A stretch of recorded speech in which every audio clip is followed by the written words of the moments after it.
For Telesur, I'm Cody Weddle in Caracas, Venezuela. Polls are now closed in Scotland, and initial figures show that Scots turned out in record numbers to vote. Millions of people in the UK and around the world now await results of the independence referendum that will have global consequences. According to polls, after the voting booth closed, about 53% voted to remain in the United Kingdom, while 47% said yes to breaking the 307-year-old union.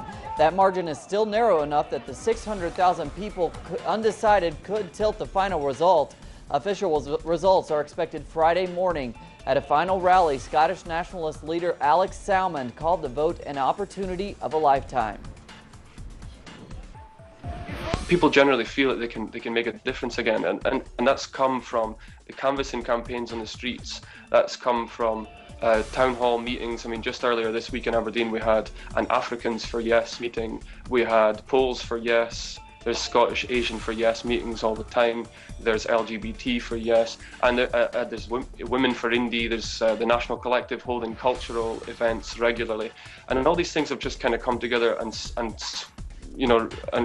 cause this electrification. And I think what is at stake, and I'm sad to say, and I hope I'm wrong about this, is that in the event of a no vote, some of that, I won't say all of it because I don't believe all of it, but some of that will kind of dissipate. Some of that will disappear to some extent. People will feel, okay, back to politics as usual, back to Westminster, back to that consensus, you know.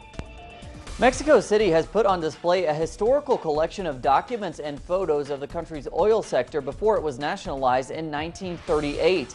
The exhibit is provocative since President Peña Nieto passed a controversial energy reform earlier this year, granting private companies the right to invest in Mexico's energy sector for the first time in over 70 years. Many say the past that is being portrayed parallels the near future. Here's our correspondent Clayton Kahn with more. This small yet rich exhibit portrays the period when oil production in Mexico was conducted by private companies before nationalization in 1938. Historians say only a handful of Mexicans enjoy the prosperity. ¿Quiénes se beneficiaron? Las empresas. The companies and countries that benefited were those where oil production was taken to. While organizers say the display is purely historic, for many visitors it provokes reflection on a recently polemic theme. The most interesting thing is to discover that really the petroleum was never ours, because when you are studying, they say that it was or is an important part of our nation and resources, but really it was never ours. While most of the companies of that period were foreign-owned, there were several Mexican enterprises, yet with heavy foreign investment. With the recent approval of Mexico's energy reform that opens up the sector to private investment, experts warn that the echoes of the past will soon reverberate in the present. In recent months, lawmakers approved a hotly debated energy reform that experts say will change land rights and put in jeopardy the way of life of farm workers. La imposibilidad de que el agricultor, the impossibility of the agricultural worker, especially the indigenous population, to be able to obtain its substance from their lands, and so they will need to migrate toward urban centers. Hacia los centros suburbanos. The reform has seen widespread protests, as it will open the energy sector to privatization. Critics call it an attack on the country's sovereignty. Clayton Kahn, Telesur, Mexico City.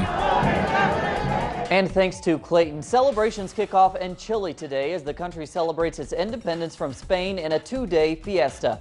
The festivities are called Dieciocho, Spanish for 18.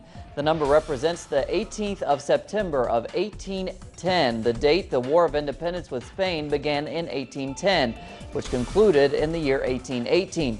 This year, Chile's President Michelle Bachelet declared Thursday and Friday as mandatory national holidays.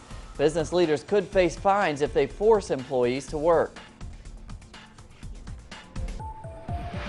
Ukrainian President Petro Poroshenko is in Washington today, where he pleaded the United States for more political and military support to confront the crisis in eastern Ukraine.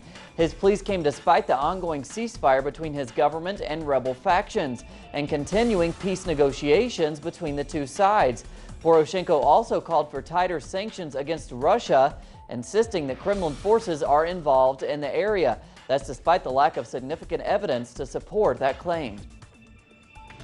The world has plunged into the worst security crisis since USSR standoff 1962. Today we are witnessing another attempt at dividing the world. Ukraine stands in the center of this attempt. The outcome of today's war will determine whether we will be forced to accept the reality of the dark turn and beat Europe as a part of the new world order. Violence continues in Iraq today. It's the second day of deadly attacks in the country's capital. 3 suicide car bombs detonated in Baghdad in 2 Shiite neighborhoods, followed by live mortar rounds, killing 23 people and wounding more than 50. Yesterday, 19 people were killed and 52 wounded after 2 car bombs exploded in a crowded area in the eastern part of the city. The Islamic State, the extremist group that has terrorized Iraq in the past few months, has only claimed responsibility for some of the attacks in Baghdad. Manny Pacquiao has challenged Floyd Mayweather Jr. again. This is a bout fans have been longing for since 2008, when the Philippine boxer defied him for the first time. Pacquiao and Mayweather are considered the best fighters in the world, and fans have said it's time for them to meet in the ring. Manny says it's time to stop talking and start fighting. He will face Chris Algieri in Macau November 26. Mayweather just won a fight September 13th and announced his next fight would be May 2015. He said he's not avoiding the match, but that Pacquiao needs to win his next bout before he would consider agreeing to a fight. More on these stories and others at our website, telesurtv.net/English. For Telesur English, I'm Cody Weddle. We'll see you tomorrow with the results from the Scotland referendum.